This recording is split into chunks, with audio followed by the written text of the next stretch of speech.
테니스 선수들의 서브 속도는 점차 빨라지고 있는데요. 현재 가장 빠른 테니스 서브로 알려진 건 2012년 부산 오픈 챌린지에서 선수 시절 빅서버로 유명했던 샘 그로스가 기록한 163.4마일/h로 무려 시속 263km에 달합니다. 그로스의 서브는 일반 투어에서 사용하는 측정기로 측정되었지만 국제 테니스 연맹인 챌린지 투어에서 측정된 기록을 인정하지 않기 때문에 비공인 가장 빠른 서브 기록인데요. 국제 테니스 연맹에서 인정하는 가장 빠른 서브 기록은 2016년 데이비스컵에서 또 다른 빅서버 존 이스너가 기록한 157.2마일/h 시속 253km로 그로스의 기록과 불과 시속 10km밖에 차이가 나지 않는 이 또한 매우 빠른 서브죠. 와이어드에 따르면 1980년대에 기록된 가장 빠른 서브 기록은 시속 210km 정도였지만 1990년대 말에 들어서는 시속 225km를 넘었고 2000년대 초에는 시속 240km를 넘기 시작했다고 합니다. 그리고 2010년대에는 앞서 언급한 이스너와 그로스가 각각 시속 250km와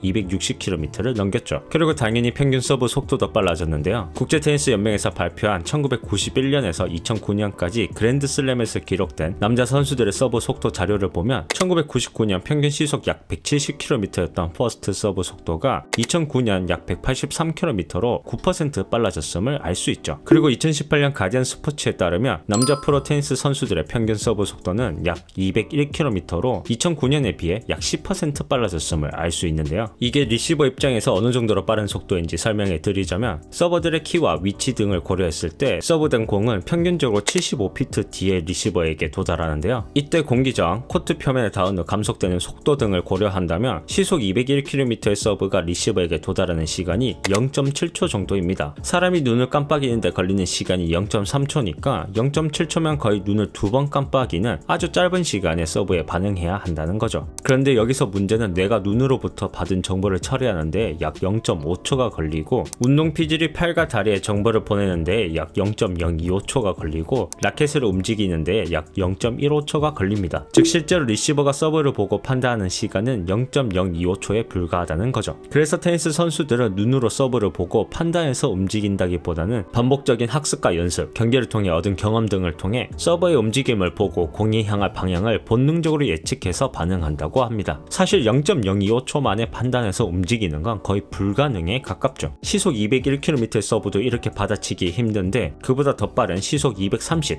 40, 50km에 육박하는 빠른 서브들이 등장하면서 선수들은 더더욱 서브를 받아치기 힘들어진 거죠. 그리고 테니스에서 빨라진 건 서브뿐만이 아닌데요. 선수들의 포핸드, 백핸드 등 스트로크 역시 과거에 비해 더 빨라지고 강력해졌죠. 과거 테니스 경기 영상과 현재 테니스 경기 영상을 비교하면 확실히 다른 느낌을 받을 수 있는데요. 이렇게 테니스가 변화한 이유는 선수들의 신체적인 조건 발달, 과학적인 트레이닝과 식단, 테니스 공과 코트의 변화 등 여러가지 이유가 있지만 그 중에서 가장 큰 영향을 미친 건 바로 라켓입니다. 테니스 라켓은 과거에 비해 소재와 헤드 사이즈 이렇게 두 가지가 크게 변화했는데요. 초창기 테니스 라켓은 나무로 제작되었죠. 그러다 1967년 미국 스포츠용품 브랜드 윌슨이 스테인리스 소재 테니스 라켓 T2000 모델을 최초로 선보이면서 처음으로 나무가 아닌 다른 소재로 제작된 테니스 라켓이 등장합니다. 그리고 다음에 미국 스포츠용품 브랜드 스팔딩에서 최초의 알루미늄 라켓 스매셔를 출시했는데요. 기존의 나무로 만들어진 라켓은 스트링을 당기는 힘을 견디는데 한계가 있어 작은 헤드 사이즈를 유지했어야 했지만 알루미늄으로 제작된 라켓은 더 큰 헤드 사이즈를 제작할 수 있었죠. 그래서 등장한 게 바로 이 오버사이즈 라켓입니다. 1976년 미국 스포츠용품 브랜드 헤드는 기존 헤드 사이즈에 비해 20% 이상 더 큰 프린스 클래식을 출시했는데요. 당시 헤드 창립자인 하워드 헤드는 테니스를 즐겨 쳤는데 아무리 연습해도 라켓에 공이 맞았을 때 가장 빠르고 멀리 날아가는 최적 부분인 스위트 스팟에 공을 맞히기가 쉽지 않았다고 합니다. 그래서 헤드는 이게 라켓의 헤드 사이즈가 작기 때문이라고 생각해 그냥 헤드 사이즈를 늘린 라켓을 만들어 버린 거죠. 이렇게 등장한 오버사이즈 라켓은 스위트 스팟이 넓어져 초보자나 아마추어의 타격 성공률을 높여주었죠. 그리고 1980년대 테니스에 큰 변화를 일으킨 획기적인 소재의 라켓이 등장했는데요. 바로 고강도 탄소 섬유용 그래파이트 소재로 만들어진 라켓이었죠. 그래파이트는 다른 소재에 비해 가장 나무와 비슷한 느낌을 주면서 가볍지만 우수한 강도, 강성 그리고 진동 흡수를 보였는데요. 선수들은 그래파이트 라켓이 가볍지만 강해 라켓을 휘두르는 스윙 스피드를 이전보다 훨씬 빠르게 가져갈 수 있었죠. 그래서 공을 더 강하게 칠 수 있었고 공은 이전보다 더욱 빨라지고 강력해지게 됩니다. 그리고 선수들은 기존 라켓보다 가볍고 폭이 1, 2인치 넓은 라켓을 사용하게 되면서 흥미로운 현상을 발견하게 되는데요. 이전과 같은 힘으로 공을 쳐도 더 쉽게 더 많이 탑스핀을 걸 수 있다는 거였죠. 탑스핀은 공을 아래에서 위로 회전을 줘 공의 궤적이 위에서 아래로 떨어지는 구질인데요. 탑스핀은 일직선에 가까운 플랫 구질의 공에 비해 더 높은 포물선을 그려 네트에 걸릴 위험이 적고, 네트를 지난 뒤 공에 걸린 회전 때문에 아래로 떨어져 힘껏 치더라도 코트 밖으로 아웃될 확률이 낮죠. 라켓이 가벼워지면서 스윙 스피드가 빨라졌고, 헤드 사이즈가 커지면서 추가된 프레임 덕분에 선수들이 더 많은 회전을 주기 위해 더 가파른 각도로 공을 칠 수 있는 게 가능해졌는데요. 그래서 이때부터 선수들은 탑스핀을 극대화하기 위해 그립과 스탠스를 바꾸며 공을 더 세게 치기 시작했고, 더 세게 칠수록 공은 더 빨리 회전했고, 더 빨리 회전하는 공은 기존 공에 빠르지만 코트를 벗어나지 않았죠. 저명한 스포츠 물리학자이자 미국 라켓 스트링거 협회의 기술 고문이었던 로드 크로스는 한 기사를 통해 나무 라켓에 비해 1-2인치 헤드 사이즈가 커진 그래파이트 라켓에서 공의 회전량이 4배 이상 증가했다면서 이를 테니스를 영원히 바꾼 인치라고 표현하기도 했는데요. 이미 과거에 2번의 큰 변화를 통해 테니스를 바꿔버린 테니스 라켓은 지금도 계속해서 진화하고 있죠. 윌슨, 헤드, 바보라, 프린스, 요넥스 등